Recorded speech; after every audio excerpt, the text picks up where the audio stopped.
나오신 분들을 주님의 이름으로 환영하고 축복합니다. 오늘 또 여행 간 분들도 계시고 그래가지고 많이 못 나오셨는데 앞으로 오세요. 앞으로. 원래 은혜는 목사님 침 튀기는 데부터 시작한다고 그러시던데 앞으로 오십시오. 오늘 아마 온라인으로 다 참여하실 것 같습니다. 우리 찬송 부르면서 우리 수요 성경 강좌 시작하겠습니다. 368장입니다. 368장. 옛날 찬송가는 486장입니다. 368장. 우리 옛날 찬송가는 486장. 주 예수여 은혜를 내려주사 찬송하겠습니다.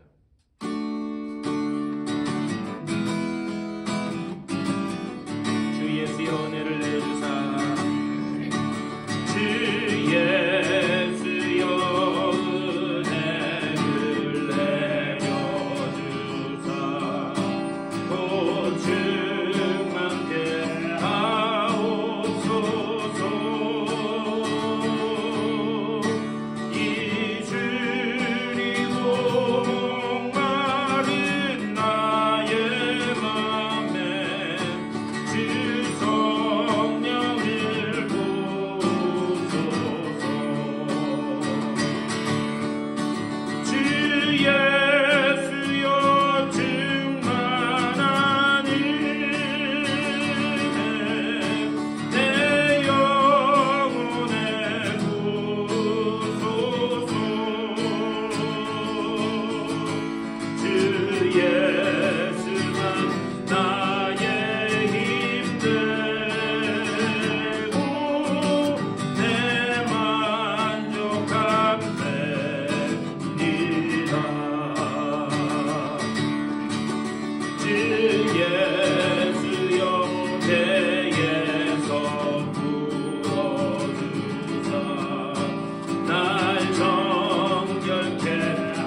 줄 믿습니다. 그 은사를 나에게 부어주사 주 섬기게 하옵소서.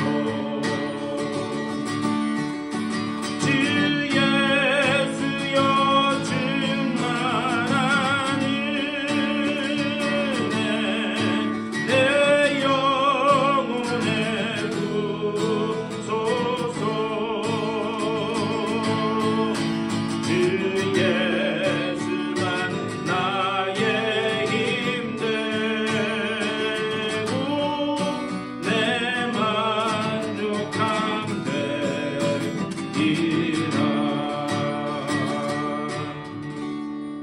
우리 그대로 받을 은혜를 사모하는 마음 가지고 다 같이 준비하며 기도하며 나가겠습니다. 주님의 크신 사랑과 은혜를 감사드립니다. 아버지 오늘 이 아침에도 저희들 불러주셔서 중요하게 기도하며 나가게 하시니 감사를 드립니다.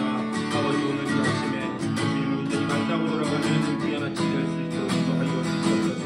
우리들의 마음을 열어주시고 우리의 귀를 열어주셔서 아버지가 주님께서 우리와 함께 하심을 보게 하여 주시고 아버지 우리에게 말씀하심을 아버지 들리는 복된 아침 될 수 있도록 인도하여 주시옵소서. 하나님께서 온전히 성령의 능력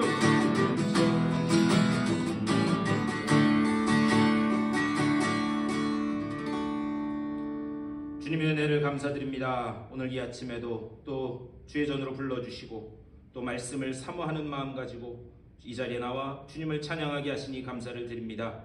오직 주님께 간구하는 이들의 부르짖음을 주님 기억하시는 줄 믿사오니 오직 주님의 뜻 안에서 그 기도가 이루어짐을 보는 귀한 시간 될 수 있도록 주여 인도하여 주시옵소서. 말씀 가운데서 그 언약을 확인하게 하여 주시고 또한 그 말씀을 붙들고 세상을 향해 주의 은혜를 선포하는 주의 존귀한 일꾼들 다 되게 하여 주시옵소서. 오직 성령으로 이 자리에 함께하여 주실 줄 믿사오며 우리 주 예수 그리스도의 이름으로 간절히 기도드리옵나이다. 아멘. 하나님 말씀 보시겠습니다.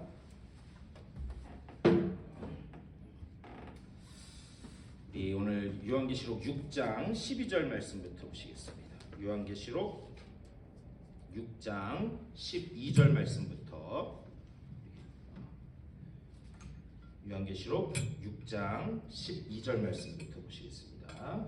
12절부터 우리 17절까지 말씀.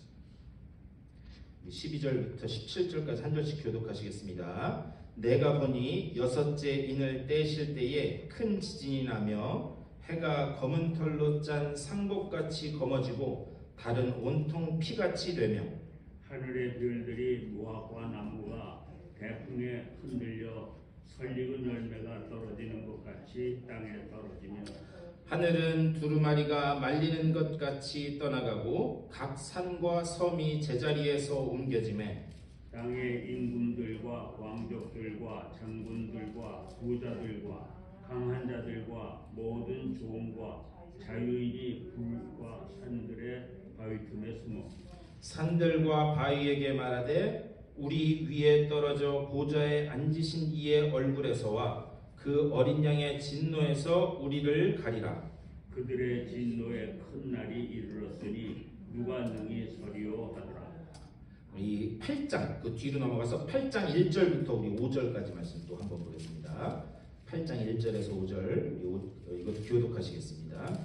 일곱째 인을 떼실 때에 하늘이 반 시간쯤 고요하더니 내가 봄에 하나님 앞에 일곱 천사가 서 있어 일곱 나팔을 받았더라. 또 다른 천사가 와서 제단 곁에 서서 금향로를 가지고 많은 향을 받았으니 이는 모든 성도의 기도와 합하여 보좌 앞 금제단에 드리고자 함이라.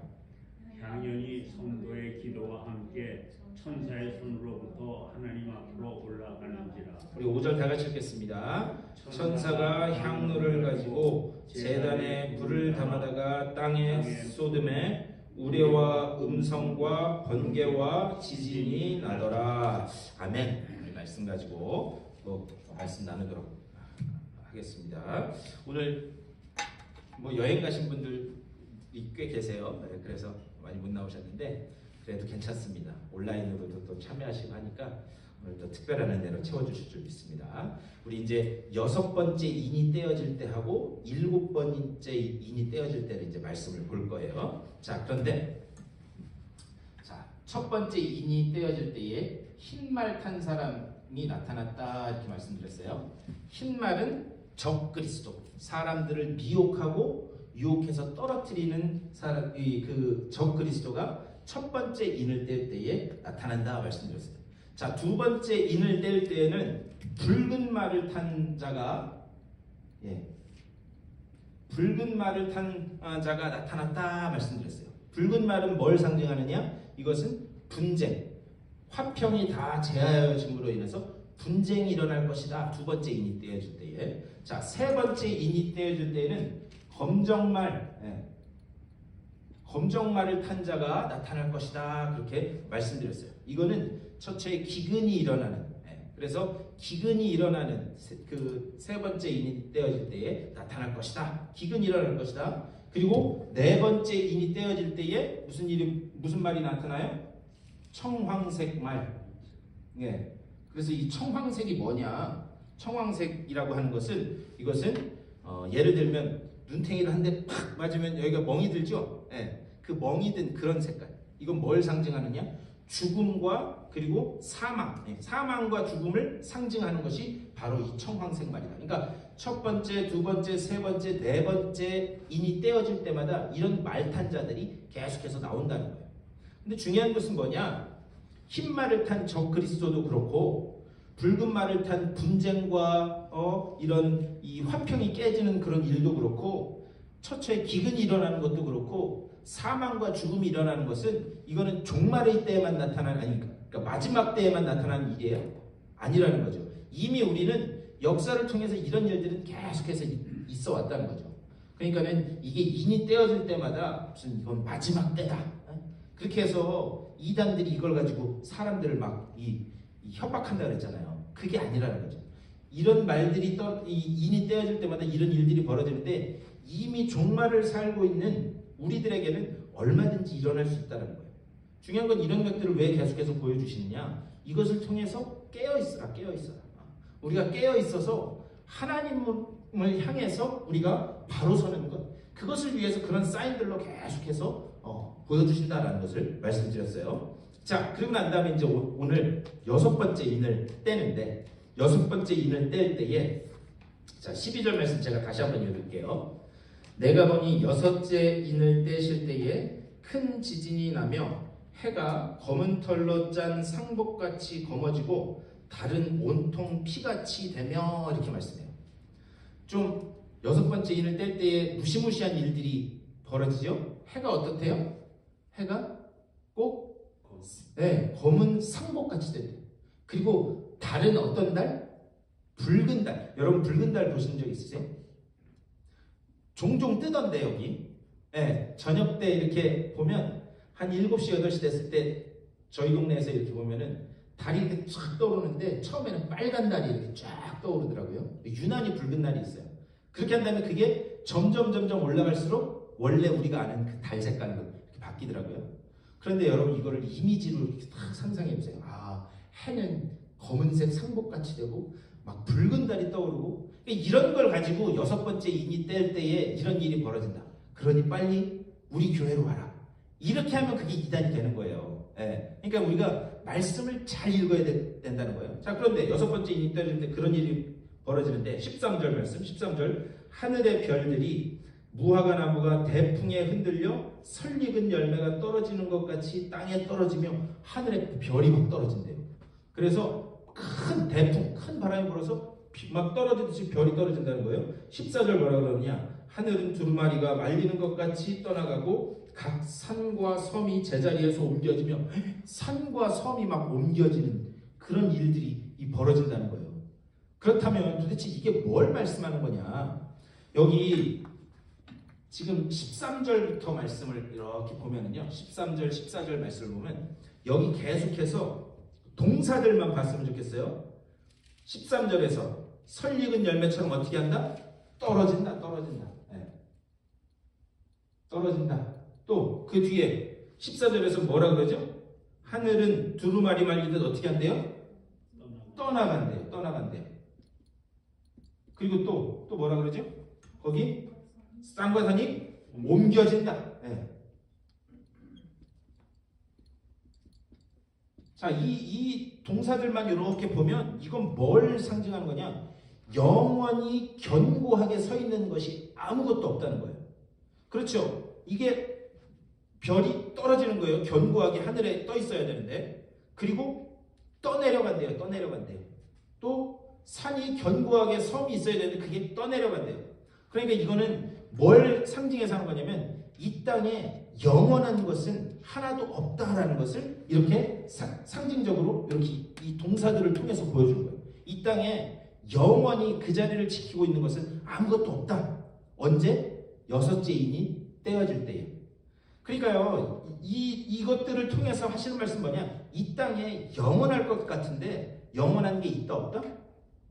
없죠, 없죠. 우리가 천년만년 살 것 같아요. 근데 천년만년 살던가요?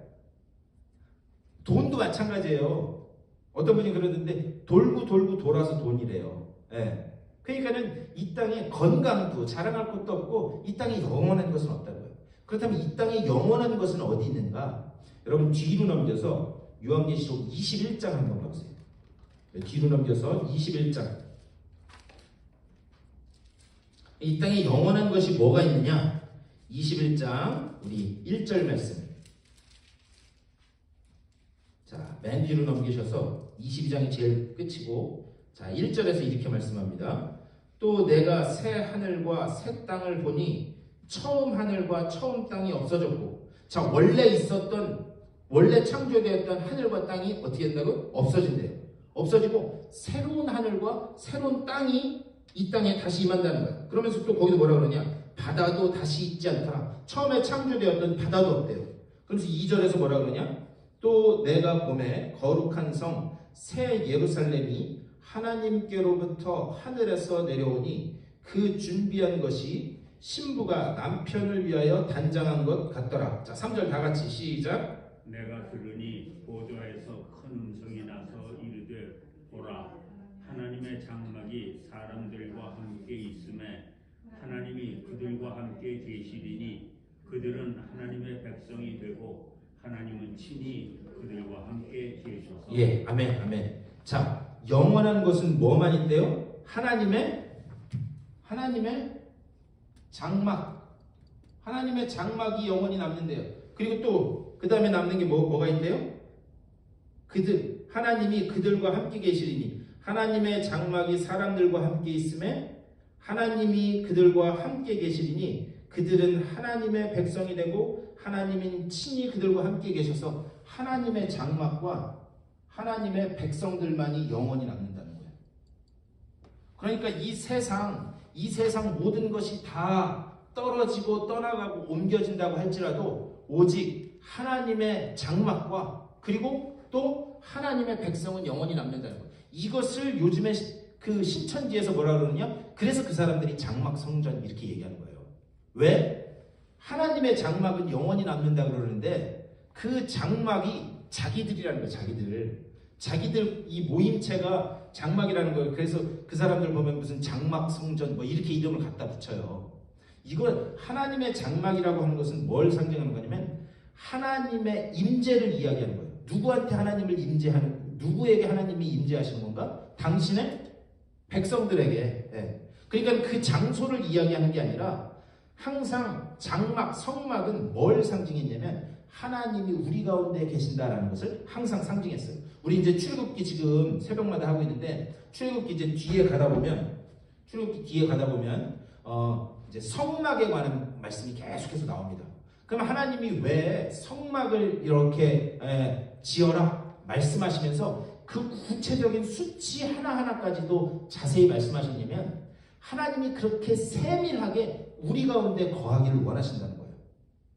그러니까 하나님이요 여러분 한 분 한 분한테 영원히 함께 하시면서 그렇게 세밀하게 거하시기를 원하시는데 그것을 장막이 뒤로 넘어갔네.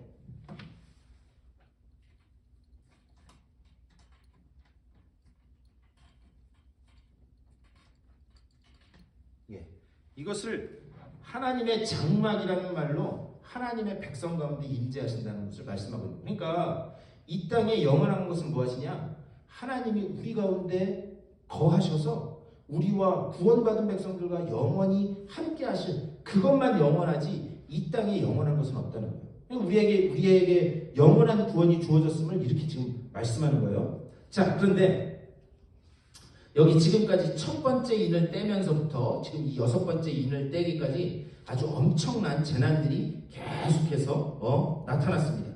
그런데 이 인이 떼어질 때마다 벌어진 이런 모든 일들, 사실 이거는 뭐냐면 제가 아까도 말씀드렸어요. 하나님의 몽둥이 같은 역할을 하는 거예요. 이런 것들은. 예. 하나님의 몽둥이 같은 역할을 하는 겁니다. 뭐냐? 하나님이 깨닫고 돌아와라. 깨닫고 돌아와라. 예.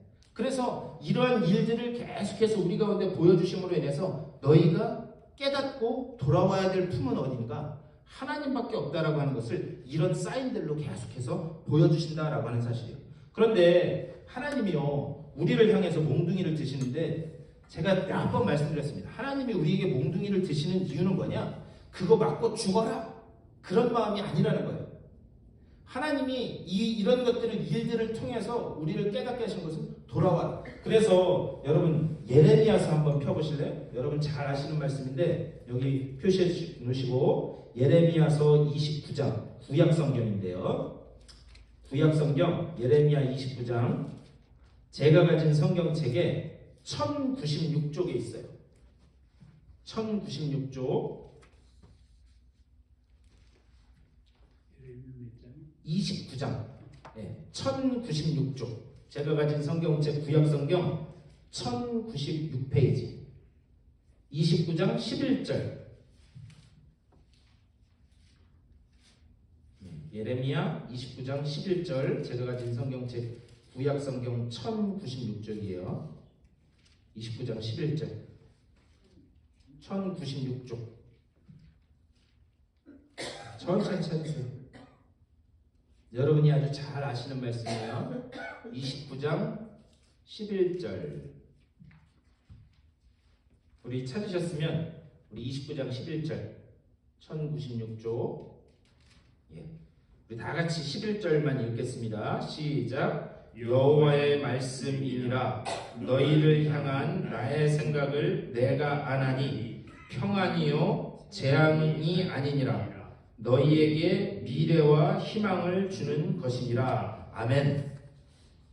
우리를 향한 하나님의 마음이 뭐래요? 뭐와 뭐를 주는 거래요? 예, 거기 평안과 미래의 평안과 근데 왜 여기 이 번역을 희망이라고 했는지 모르겠어요. 이 옛날 성경에는 소망인데, 예, 제가 희망과 소망의 차이를 말씀드렸죠. 예, 이 번역이 좀 한국말 성경을 왜 희망이라고 했는지 모르겠어요.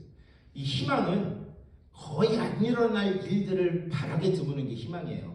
근데 우리는 소망을 이미 주어진 언약을 확신하면서 가는 사람들입니다. 그런데 하나님이 우리를 향한 뜻은 평안을 주는 것이고 소망을 주는 것이다 말씀하고 있어요. 그러니까 때로는 하나님이 몽둥이를 들어서 우리를 치실 때도 있다는 거예요. 중요한 건 뭐냐? 여기서 분별이 굉장히 중요합니다. 분별이.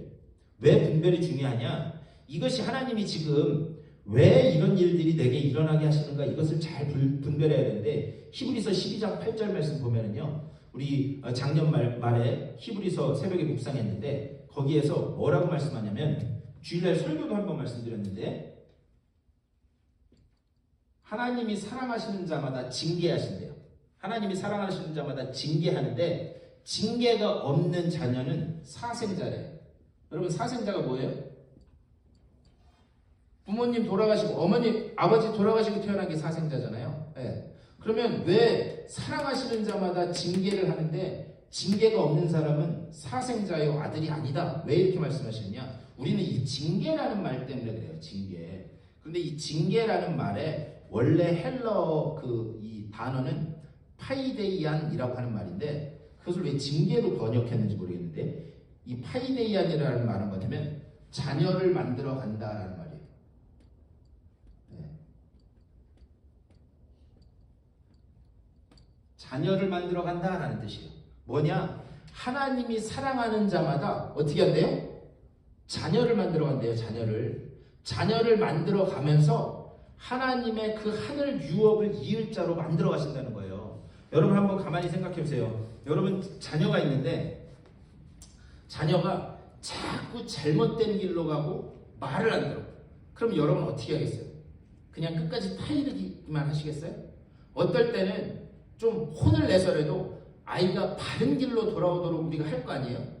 여기서 이 한국말로 징계라고 해서 우리가 이거를 그냥 무슨 벌 받는다라는 그런 의미로 생각을 하는데 파이데이안 자녀를 만들어 하나님이 우리를 사랑하시기 때문에 우리를 어떻게 해서든지 자녀로 만들어 가기를 원하신다라고 하는 그런 말씀을 하고 있습니다. 그래서 왜 가끔마다 우리의 삶 가운데 그 아까 말탄 자들이 계속 나오고 그런 여러 가지 일들이 벌어졌는데 그런 알 수 없는 징계 같은 알 수 없는 재앙 같은 일들이 계속 다가오는가 그런 일들을 통해서 우리를 자녀로 만들어 가신 거예요.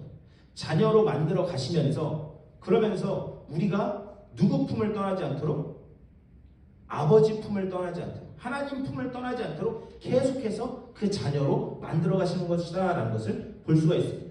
결국 하나님이 이런 일들을 통해서 우리에게 원하시는 목적은 뭐냐? 우리에게 로마서 8장 28절에 뭐라고 되어 있냐면 로마서 8장 28절 보면은요. 로마서 8장 28절에 보면 모든 것이 협력하여 뭐를 이룬다? 선을 이룬다 라고 말씀합니다. 모든 것이 협력하여 선을 이룬다. 우리는 이 말을 가끔 뭐 할 때 주로 하냐면 회의하기 전에 이런 얘기 많이 해요.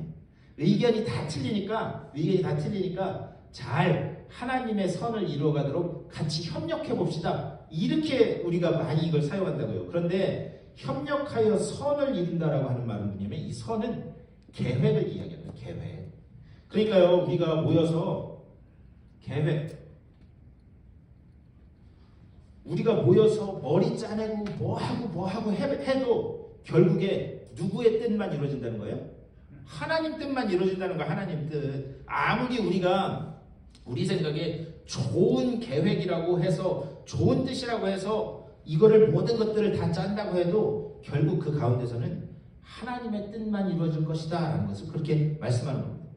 그러니까 이런 모든 일들을 통해서 우리를 향한 선한 계획, 우리를 자녀로 만들어가는 선한 계획만 이루어진다는 거예요.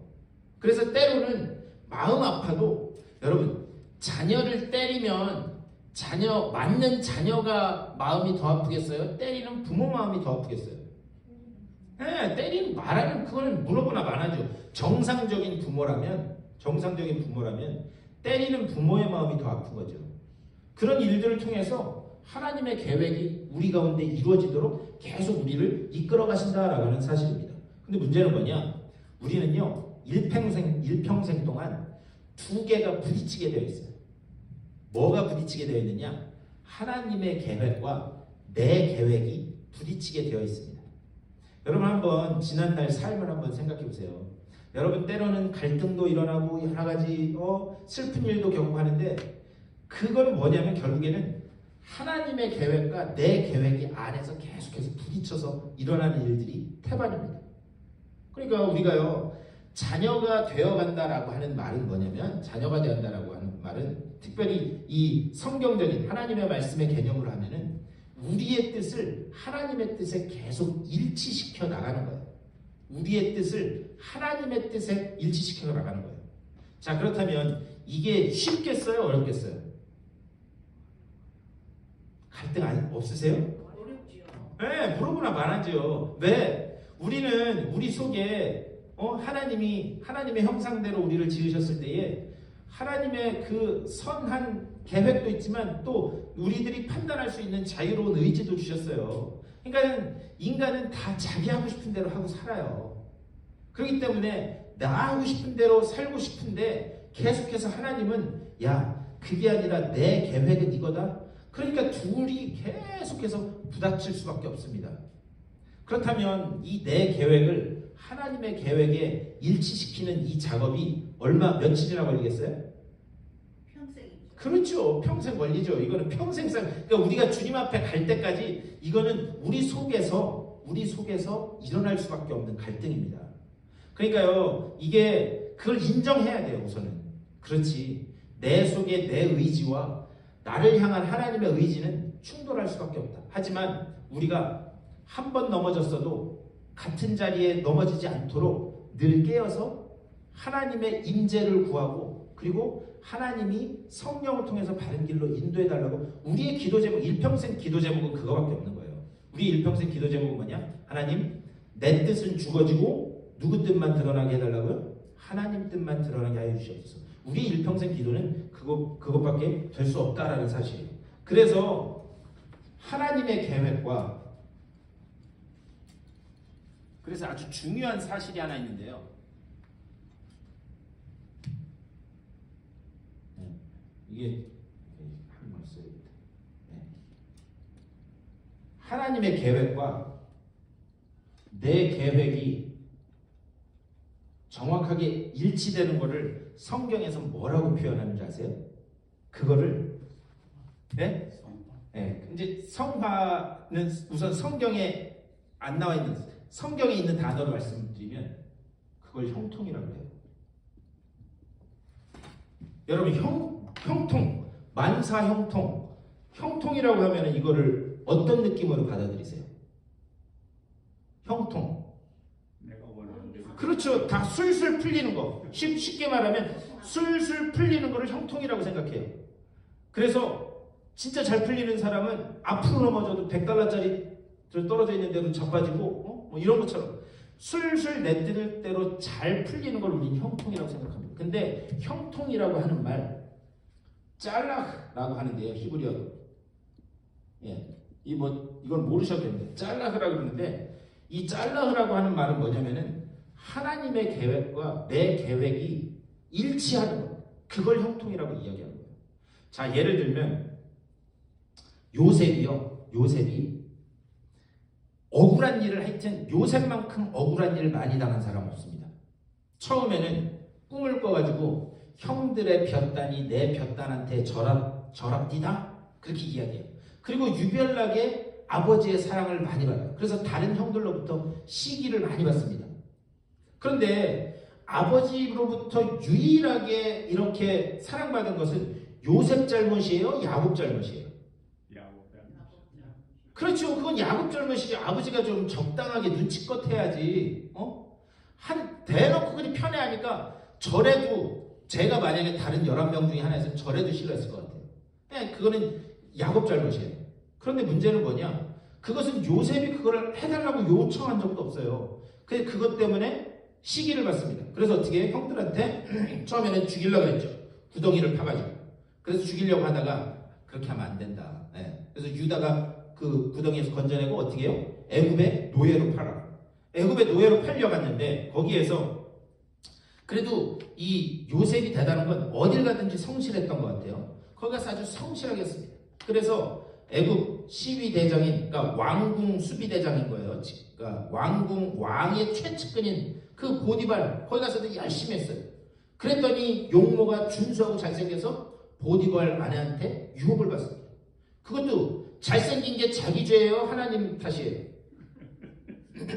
그를 잘생기게 태어나게 한 게 그게 자기 죄예요? 아니면 하나님 탓이에요? 하나님이 그렇게 잘생기게 태어나신 걸 한 걸 어떻게 해? 근데 용모가 준수해서 어떻게 해요? 유혹당했는데 그걸 싫다고 거부해요. 그랬다가 어떻게 해요? 또 감옥에 갇힙니다. 거기에도 하나님 은혜가 있는 거예요. 당시 노예였는데 노예 하나, 시위대장이 노예 하나 죽인다고 해서 무슨 처벌 받을 일도 아닙니다. 왜 그래? 자기 물건 같은 거였기 때문에. 안 죽이고 또 자기 감옥에 넣어요. 감옥에 들어가서 또 있는데 거기에서 빵 맡은 관원장과 술 맡은 관원장이 또 나오네. 그래서 잘 꿈을 해석해줬더니 빵 맡은 관원장은 바로 죽고 술 맡은 관원장은 이따가 금방 풀려나요. 그랬는데 그렇게 해서 자기가 좀 도와줘서 했으면 그러면 사람이 인지상정이 있지. 어떻게 해야 돼요? 좀 저 억울한 것 감옥에 있으면서 다 얘기 들었을 거 아니에요. 내가 잘생긴 게 내 죄냐. 성경에 물론 그렇게 안 써있지만 그 내 죄냐? 내가 이렇게 유혹당해서 내가 하나님 앞에 범죄할 수 없다라고 그래서 내가 했는데 나한테 또 이렇게 뒤집어 씌워서 난 진짜 억울하다. 그런 얘기 성경에는 기록이 안 돼 있지만 그런 얘기 충분히 했을 수 있었을 것 같아요. 그랬으면 자기를 도와줘서 그렇게 해서 자기가 복권되도록 해줬으면 기억해줘야 되는 거 아니에요? 그런데 술 맡은 관원장이 떠난 후에 약 2년간의 시간이 흐릅니다. 그러니까 2년간의 시간 동안 또 얼마나 요셉은 억울한 마음이 들었겠어요. 근데 뭐 그 나중에 이제 그런 것들 보면 하나님이 그때 다 피하게 하시는데, 그러다 이제 결국에 총리가 됩니다. 젊은 나이에 총리가 돼요. 그런데 그때까지만 해도, 그가 총리가 됐을 때까지만 해도 그는 왜 자기가 총리가 됐는지, 왜 자기가 그렇게 수많은 억울한 일들을 겪으면서 거기에 잡혀와서 어쨌든 총리는 됐지만 이 자리에까지 있는지 그것을 깨닫지 못해요. 근데 거기에서 하나님이 요셉과 함께 하심에 그가 형통하게 되었다라고 그렇게 말씀하거든요. 그게 짤라흐라는 단어예요. 그런데 그때까지만 총리가 됐었어도 자기는 하나님의 계획이 뭔지를 알지 못했습니다. 그러다가 나라에 기근이 들고 저 이스라엘 땅에서 형들이 이 곡식을 구하러 와요. 요셉은 금방 알아보죠. 그리고 난 다음에 형들이 자기 앞에 딱 엎드린 그 모습을 보는 순간, 아, 하나님의 계획이 이거였구나 라고 하는 것을 딱 깨닫게 됩니다. 그러면서 뭐라고 그가 형들한테 이야기를 하느냐, 나를 여기로 보냈다고 해서 두려워하지 마십시오. 당신들이 나를 팔아서 여기서 온 게 아닙니다. 그것은 하나님이 당신들의 생명을 구원하고자 나를 먼저 보내셨나이다, 이렇게 이야기하는 거예요. 자, 여러분 생각해 보세요. 억울하고 얼마든지 정말 절규에 부르짖는 소리를 할 수 있음에도 불구하고 그것은 당신들이 나를 팔아서 이 일이 벌어진 게 아니었습니다. 당신들이 내 앞에 엎드려 있는 걸 보는 순간, 아, 하나님의 계획이 당신들의 생명을 구원하고자 나를 미리 보내셨구나. 그러니까요, 그때부터 세상을 바라보는 눈이 달라진 거예요. 자기를 팔아먹은 형들에 대한 원수도 없어지고 악한 감정도 없는 거예요. 왜? 그것은 다 누구의 계획 안에 있던 거예요? 하나님 계획 안에 있었던 거예요. 그리고 그게 하나님의 계획이, 이것이 하나님의 계획이었구나, 이게 깨달아지니까 그때부터는 내 계획을 하나님의 계획에 갖다 맞추게 됩니다. 그러면서 그가 형통, 그가 형통하게 된 그 모든 것이 하나님의 계획이었구나, 이게 알게 된다는 거죠. 중요한 건 뭐냐, 오늘 우리요, 하나님의 우리 인생을 향한 계획표와 내 인생의 계획표를 계속해서 맞추려고 하는 그 노력을 여러분 일생을 통해서 계속 하시기를 축원합니다. 그러면 여러분의 삶 가운데 하나님이 협력하여 선을 이루는, 제가 아까 말씀드렸죠. 너희를 향한 내 계획은 내가 하나니 평안이요 뭐다? 평안이요 소망이다. 하나님은 여러분한테 절대 악한 것, 나쁜 것 주려 하지 않으신다는 거예요. 그래서 예수님도 말씀하신 거죠. 하늘에 나는 새를 보라. 저 바다의 물고기도 보라. 저들은 돌보지도 않는데도 하나님이 다 입히시고 먹히신다. 하물며 너희들에게 하나님이 그렇게 해주시지 않겠느냐. 악한 자라도 아들에게는 좋은 것을 줄 줄 알거든. 그것을 계속해서 말씀하시는 거예요. 그러니까 이 계획에만, 하나님의 계획에만 여러분의 계획을 일치시키면 여러분이 어떤 삶으로 나아간다고요? 형통의 삶으로 나아간다는 것을 이렇게 말씀하는 거예요. 자, 이런 지금 첫 번째, 두 번째 이렇게 해서 여섯 번째 인까지 떼어질 때에 여러 가지 그런 재앙들이나 이런 것들이 우리 가운데 오더라도 우리가 반드시 깨달아야 되는 건 뭐냐? 이것을 분별해야 된다. 뭘 분별하냐? 아, 하나님이 나를 자녀로 만들어 가기를 원하시는구나. 그래서 결국 좋은 것을 주시고 형통하게 하기를 원하시는구나. 그러니까요, 우리 삶 속에서 일어난 일들을 그걸로 분별할 수 있는 눈이 열려져야 된다라고 하는 그런 말입니다. 자, 그러면서 오늘 말씀, 오늘로 다시 넘어와서 6장 17절 말씀. 6장 17절 말씀. 자, 6장 17절 말씀 다 같이 한번 읽어보겠습니다. 시작. 그들의 진노의 큰 날이 이르렀으니 누가 능히 서리요 하더라. 자, 누가 진노의 재앙 앞에 왔는데 누가 과연 그 앞에 제대로 설 수 있겠습니까? 이 사람들이 절규하듯이 막 그렇게 하나님 앞에 그 원한을 가진 그런 소리를 가지고 부르짖는 거예요. 자, 그러면 누가 능히 설 수 있는가? 한 장 뒤로 넘어가서 7장 1절 말씀. 예. 7장 1절 말씀 우리 4절까지 한 절씩 교독하겠습니다. 제가 먼저 1절 읽을게요. 이 일 후에 내가 네 천사가 땅 네 모퉁이에 선 것을 보니 땅의 사방의 바람을 붙잡아 바람으로 하여금 땅에나 바다에나 각종 나무에 불지 못하게 하더라. 또 봄에 다른 천사가 살아계신 하나님의 인을 가지고 해 돋는 데로부터 올라와서 땅과 바다를 해롭게 할 권세를 받은 네 천사를 향하여 큰 소리로 외쳐 이르되 우리가 우리 하나님의 종들의 이마에 인치기까지 땅이나 바다나 나무들을 해하지 말라 하더라. 4절 내가 인침을 받은 자의 수를 들으니 이스라엘 자손의 각 지파 중에서 인침을 받은 자들이 14만 4천이니. 네, 아멘. 자, 이게 무슨 얘기냐면 지금 이제 6번째 인을 뗐을 때에 막 사람들이 특별히 하나님의 백성들이 부르짖었다는 거예요. 과연 이런 재앙을 이기고 이런 재난을 고통을 이기고 하나님 앞에 능히 설 수 있는 사람이 누가 있겠습니까? 그러면서 절규에 사무친 기도를 막 하는 거예요. 그런데 그때 어떤 사람만 하나님 앞에 설 수 있느냐? 거기에서 뭐라고 지금 말씀하고 있느냐? 예. 인치심을 받은 하나님의 인침받은 사람만 설 수 있다는 거예요. 이 인침받는다는 말이 무슨 말이냐면 하나님이 도장을 찍어놨다는 거예요. 여기 김정혜 넌 내 거, 박동근 너도 내 거, 이렇게 그 도장 찍은 사람만 살아남는다는 거예요. 나집사님은 왜 난 안 불러줘? 나영수 너도 내 거, 네, 이렇게 그 도장받은 인치심 받은 사람만 설 수 있는데 그 숫자가 몇 명이래요? 14만 4천 명이래요. 그래서 이거 지난주에 말씀드렸습니다. 14만 4천은 숫자를 이야기하는 게 아니라 교회, 구약에서 교회를 상징하는 12지파와 그리고 신약의 교회를 상징하는 12제자, 요걸 두 개를 곱했더니 144인데 여기에다가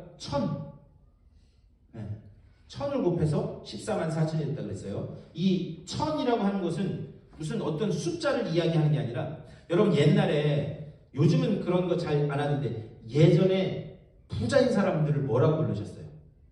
백만장자. 그렇죠. 백만장자. 그럼 그 사람들이 100만 불만 있어서 백만장자인가요? 아니죠. 백만장자라고 하는 그 말에 저 사람 그냥 돈 많은 사람이다 라는 말을 백만장자 이렇게 얘기했잖아요. 요즘 숟가락으로 표현해요. 요즘은 흙수저.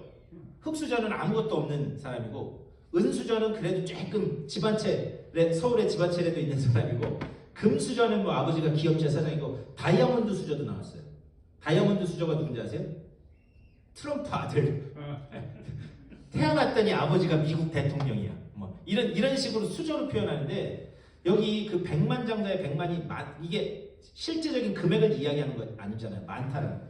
그럼 이렇게 많은 무리들이 하나님의 인치심을 받은 많은 무리들이 다시 하나님 앞에 돌아와 설 수 있다는 거예요. 그러면 그 셀 수 없는 무리의 숫자는 우리가 결정하는 게 아니에요. 그건 누가 결정하는 거예요? 아버지께서 결정하는 거예요. 하나님께서. 그러니까는 이 숫자에 우리가 매몰돼서 집착하고 있으면 안 된다. 누가 능히 서리요? 14만 4천. 구약의 교회를 뜻하는 12지파와 신약의 교회를 뜻하는 이 12제자. 교회 공동체 안에 하나님의 믿음 붙들고 있어서 인치심을 받은 그 사람들이 하나님 앞에 설 수 있을 것이다. 이것을 말씀해요. 자, 그러면서 아주 자세하게 7장 9절에서 뭐라고 말씀하냐면 7장 9절에서 이렇게 말씀해요. 이 일 후에 내가 보니 각 나라와 족속과 백성과 방언에서 아무도 어떨 수 없는 능히 셀 수 없는 큰 무리가 능히 셀 수 없는 큰 무리가 나온다는 게 14만 4천이 아니에요. 그냥 숫자를 이야기하는 게. 그러면서 뭐라고 그러냐. 나와 흰옷을 입고 손에 종려가지를 들고 보좌과 어린 양 앞에 서서 그러니까 그 인치심을 받은 많은 무리들이 하나님이 정한 숫자가 그들을 나오게 될 것이다. 그것을 말씀하고 있습니다. 그러면서 10절 그들의 외침이 뭐냐. 10절 다 같이 읽겠습니다. 시작. 큰 소리로 외쳐 이르되 구원하심이 보좌에 앉으신 우리 하나님과 어린 양에게 있도록. 아멘. 우리 하나님과 어린 양에게 그 모든 구원하신 영광을 올려드린다. 지금 그 이야기를 하는 거예요. 그러면서 13절에서 이렇게 말씀합니다. 7장 13절. 장로 중 하나가 응답하여 나에게 이르되 이 흰옷 입은 자들이 누구며 또 어디서 왔느냐.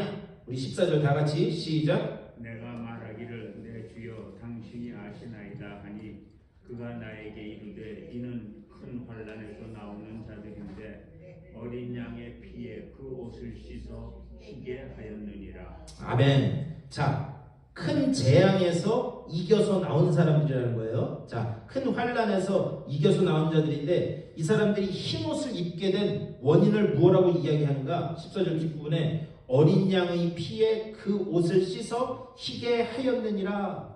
결국에는 자기 공로와 자기 의지로 흰옷 입은 그런 예수님의 신부가 된 게 아니라는 거예요. 어린 양의 보혈의 공로로 흰옷 입고 인침받은 그 사람들만 그 모든 환난을 뚫고 하나님 앞에 나와 모든 영광을 하나님 앞에 올려드릴 수 있다라는 것을 그렇게 말씀하는 겁니다. 자, 그런데 지금 이들이 큰 환난에서 나왔다? 큰 환난에서 나왔다고 여기 지금 13절에서 말씀하고 있는데 이 큰 환난은 아까 첫 번째 인이 떼질 때에 흰말 탄 자, 두 번째 인이 떼질 때에 빨간말 탄 자, 또 검정색 말, 청황색 말 이런 모든 그 재앙들을 이렇게 다 뭉뚱그려서 하나로 이야기하는 게 지금 큰 환난이라고 지금 그렇게 이야기하고 있는 거예요. 자, 그렇다면 여러분 여기서 하나 생각해 볼 건 뭐냐? 인생 자체가 뭐예요?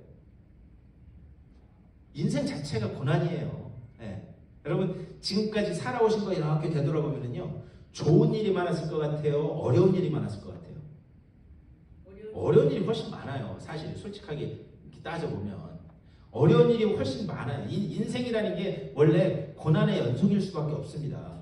그런데 그 인생이라고 하는 그 큰 고난의 짐을 말씀 하나 붙잡고 그리고 오직 어린 양의 보혈의 공로를 의지하여 그 옷을 깨끗하게 씻김 받은 흰옷 입은 자들은 하나님 앞에 설 수 있다는 거죠. 하늘 보좌를 향해 서서 종려가지 나무를 들고 구원하신 그 하나님의 영광을 찬양할 수 있다. 지금 그것을 말씀하고 있습니다.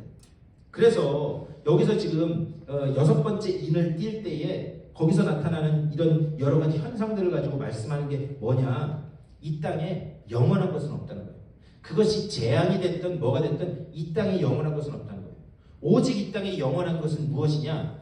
하나님의 그 임재하심으로 인해서 성장막 하나님의 나에게 임재하셔서 그 은혜 가운데서 내 뜻과 하나님의 뜻을 일치시킨 그래서 하나님으로부터 내 것 도장받은 그런 어린 양의 보혈로 깨끗함을 입은 사람들만 오직 하나님 앞에 설 수 있게 된다라는 것을 이 6번째 인을 떼는 것을 통해서 지금 그렇게 말씀하는 거예요. 그래서 요한일서 2장 17절 말씀 보면은요. 요한일서 2장 17절 거기에서 하나님의 뜻만이 영원하게 설 것이다. 그것을 말씀하고 있습니다. 자, 그런 다음에 이제 7번째, 여기 6번째 인 떼는 데까지 궁금하신 점 있으세요? 6번째 인 떼는 데까지. 네. 자, 그러면서 우리 이제 8장으로 넘어가서 7번째 인을 떼는데, 자, 8장 1절에서 이렇게 말씀해요. 7째 인을 떼실 때에 하늘이 반 시간쯤 고요하더니 이렇게. 자, 마지막 이제 7번째 인을 떼는데, 7번째 인을 떼는데 하늘이 반 시간만큼 고요했대요. 이거는 사실 문학적인 표현입니다. 근데 왜 이런 문학적인 표현을 쓰냐면 여기는 장로님만 군대 다녀오셔서 모르실 텐데 한국에 있으면요 이 별자리들 있잖아요. 군 장성이 무슨 공식 행사에 이렇게 쫙 등장하잖아요. 그러면 등장하기 전에 어떻게 하냐면 군악대들이 쫙 도열해서 서 있다가 그 별 개수에 맞는 음악이 있어요. 별 하나짜리한테 부는 나팔이 있고 별 2개짜리한테 부는 나팔이 있고 별 4개짜리는 좀 더 길어요. 저는 별 4개도 봤어요. 군대에 있을 때 저는 이제 경찰서장차 운전병이었는데 군인 무슨 뭐 이런 별 3개짜리가 정권이 바뀌면서 좋은 자리로 영전해서 이렇게 가게 되니까 그러니까 별 4개짜리가 와가지고 이임식을 해주더라고요. 그래서 막 거기 탁 도열해서 서 있는데 뭐 저는 군인이긴 하지만 어쨌든 저는 경찰서에서 근무했으니까 좋겠다 막 이렇게 하고 있는데 막 그 연병장에 군인들이 쫙 서 있어요. 그런 다음에 저기에서 뭐가 다다다다다다다 하나가 뭐가 날라와요. 그럼 점점 커져. 는 그렇게 큰 헬리콥터는 눈 생기고 처음 봤네. 예, 막 프로펠러가 2개짜리가 그래가지고 쫙 와요. 그래서 딱 착륙한 다음에 장군이 딱 내리기도 전에 벌써 군악대가 음악을 시작해. 빠라바라밤 빰빠밤 빰빠밤 이렇게 쫙 해요. 그다음에 따라라란 딴딴딴 하면 그게 끝나고 난 다음에 바로 헬리콥터에서 나오지 않더라고요. 어떻게 하냐면 조금 뜸을 들여요. 근데 뜸을 쫙 들이는데 제가 지금 뭔 얘기하는지 아시겠어요? 뜸을 들이는데 그 연병장에 서 있는 그 군인들이 딱 해서 정말 눈동자도 움직이지 않고 아주 그냥 긴장을 잔뜩 해가지고 앞만 보고 딱 서 있더라고요. 그게 한 30초 정도 돼요. 지금 제가 왜 이렇게 길게 얘기했느냐?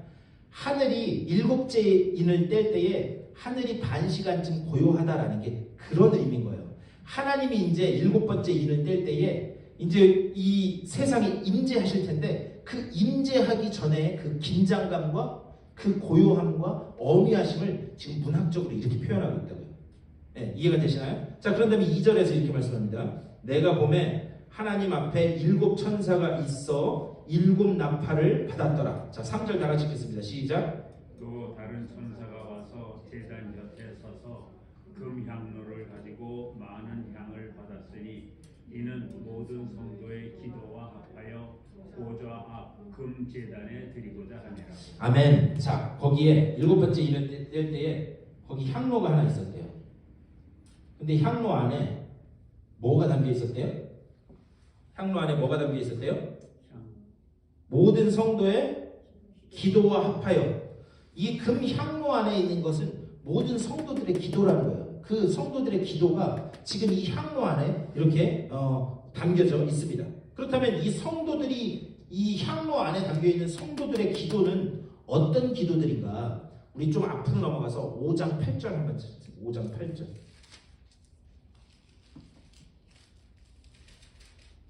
자, 이게 성도들의 기도라고 하는 것을 5장 8절에서 이렇게 말씀해요. 그 두루마리를 취하심에 네 생물과 24장로들이 그 어린 양 앞에 엎드려 각각 검은고와 향이 가득한 금 대접을 가졌으니 이 향은 뭐래요? 성도들의 기도다. 자, 이 지금 금 향로를 7번째 인이 떼줄 때 이렇게 들고 있는데 이 안에 담겨 있는 게 성도들의 기도다 지금 말씀하고 있습니다. 자, 그런데 이 기도는 뭐냐? 우리 다시 앞으로 넘어와서 6장 9절하고 10절.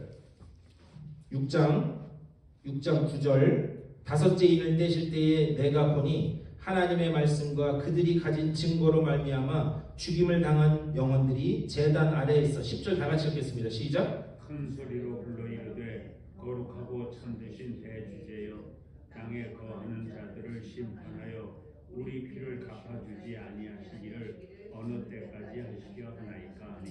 예, 아멘. 자, 금 대접의 7번째 인이 뗄 때에 금 대접에 성도들의 기도가 담겨 있는데 그 기도가 무슨 기도냐? 여기 지금 6장 10절 말씀에 보면 원한에 사무친 기도예요. 원한에 사무친 기도. 예. 어떤 원한이냐? 하나님 말씀 붙들고 어떻게든 이 고통과 환난과 박해를 이겨보려고 했는데 그게 지금 하나님 앞에 부르짖었는데 지금 그게 응답이 됐어요, 안 됐어요? 이 원한을 좀 해결해 달라는 그 기도가 아직 안 된 거예요. 아직 안 됐으니까 그 원한의 기도가 지금 이 향로에 지금 담겨 있는 거예요. 하나님, 내가 이렇게 말씀 붙들고 살려고 그러는데 나에게 주어진 이 고난이 도대체 언제까지 이게 내가 이것을 겪어야 됩니까? 이렇게 환난을 가지고 계속 그 원한의 기도를 지금 했다라는 거예요. 그런데 그 기도 가운데 자, 다시 8장으로 넘어와서 자, 8장으로 와서 8장 4절. 자, 8장 4절. 향연이 성도의 기도와 함께 천사의 손으로부터 하나님 앞으로 올라가는지라. 자, 5절 시작. 천사가 향로를 가지고 제단에 불을 담아다가 땅에 쏟음에 우레와 음성과 번개와 지진이 나다. 아멘. 자, 이 향로에 담겨 있는 게 성도들의 원한에 묻힌 기도였어요. 그런데 7번째 인이 탁 떼지면서 이 원한의 기도가 어떻게 되느냐? 하나님의 제단 앞에 확 쏟아진대요. 하나님 앞에 제단 앞에 확 쏟아질 때 거기 5절 끝에 뭐라 그러느냐? 우레와 음성과 번개와 지진이 나더라 이렇게 말씀해요. 자, 성경 말씀에서 항상 우레와 번개와 지진, 음성 이건 뭘 상징하냐면 하나님의 임재를 상징합니다. 그러니까요, 이 원한으로 가득 찬 기도가 보좌 앞에 딱 이렇게 쏟아질 때에 거기에 누가 임재하신다는 거예요? 하나님이 임재하신다는 거예요. 그럼 하나님이 이 원한에 담긴 기도가 쏟아진 그곳에 왜 임재하시겠어요? 왜 임재하시겠어요? 이 원한을 풀어주기 위해서 임재하시는 거예요. 예. 그래서 그 원한의 기도를 할 때 하나님이 그 가운데 임재하신다. 자, 그런데 중요한 건 뭐냐? 우리 이 17절 말씀 한번 17절 말고 시편 말씀 한번 찾아볼까요? 시편 73편. 성경책 딱 가운데 피면 시편 나와요. 이제 이것만 하면 다 될 것 같습니다. 시편, 제가 가진 성경책에 시편 73편이 854쪽이에요. 854쪽. 시편 73편 854. 854쪽.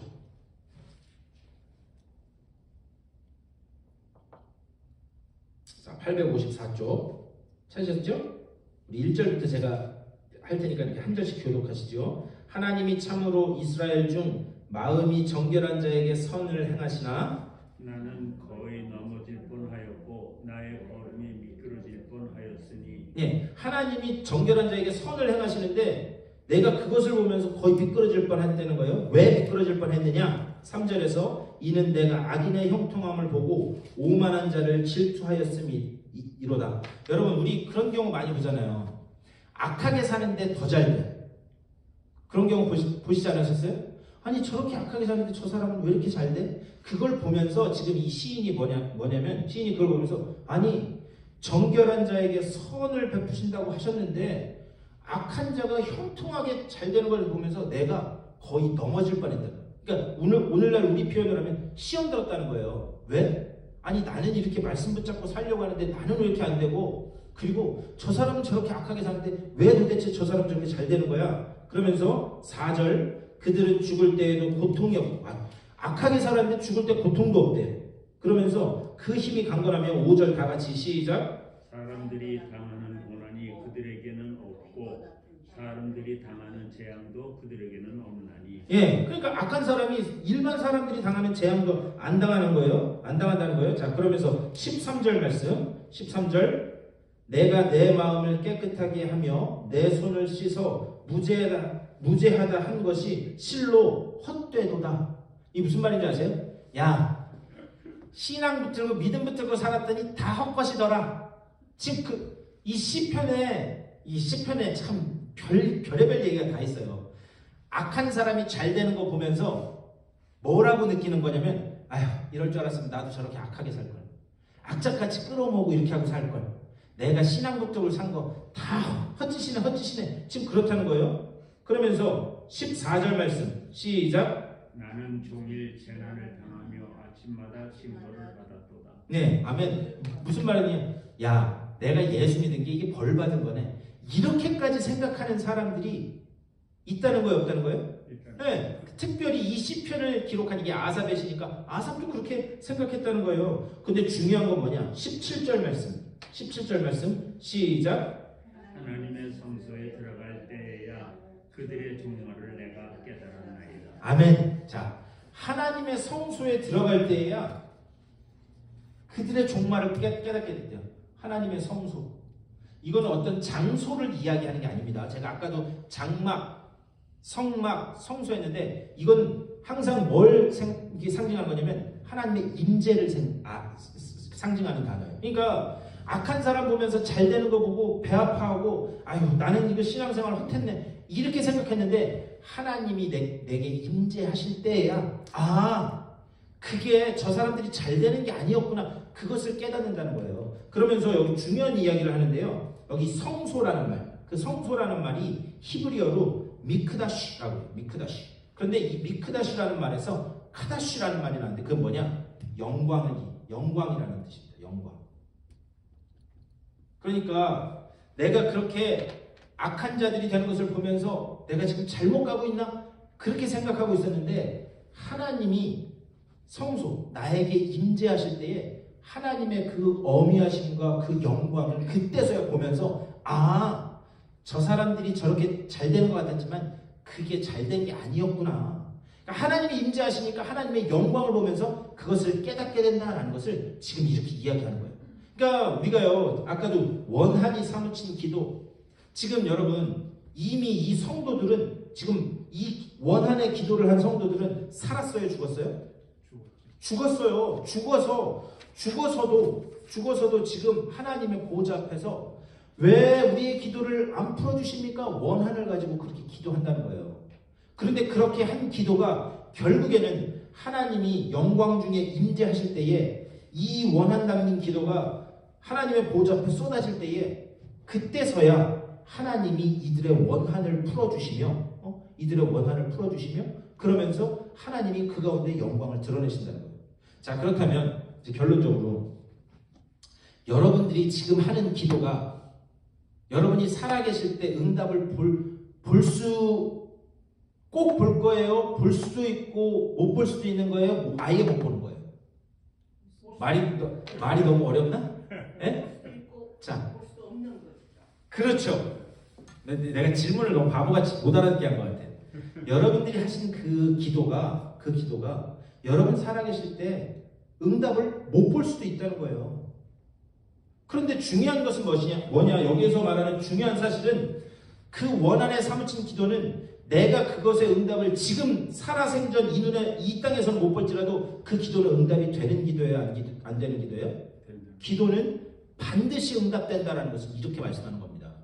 그러니까 이 당시에 요한계시록을 받아든 성도들도 말씀 지키고 어떻게든 신앙적으로 살아보기 위해서 온갖 박해를 이기다가 원한에 사무친 기도를 하다가 죽었어요.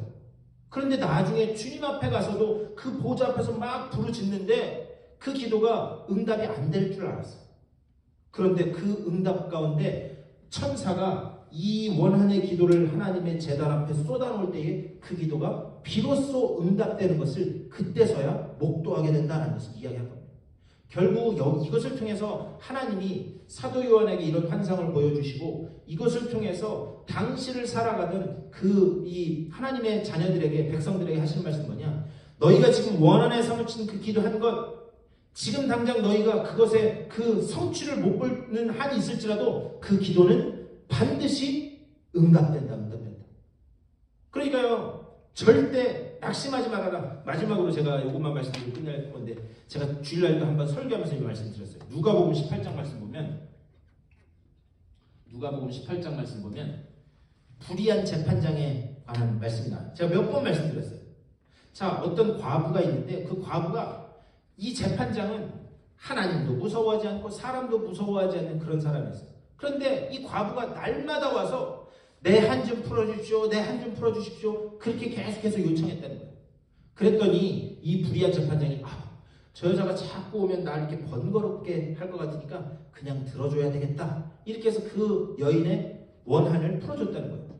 근데 여기서 우리가 오해하면 안 되는 게 뭐냐면 불의한 재판장도 자기 귀찮을까봐 그냥 저것 좀 소원 좀 들어주고 빨리 떠나 보내버려야 되겠다. 우리도 하나님 앞에 그렇게 끈질기게 기도하면 그럼 하나님 응답해 주신다. 그런 얘기가 맞다 아니다? 아니라고 말씀드렸어요.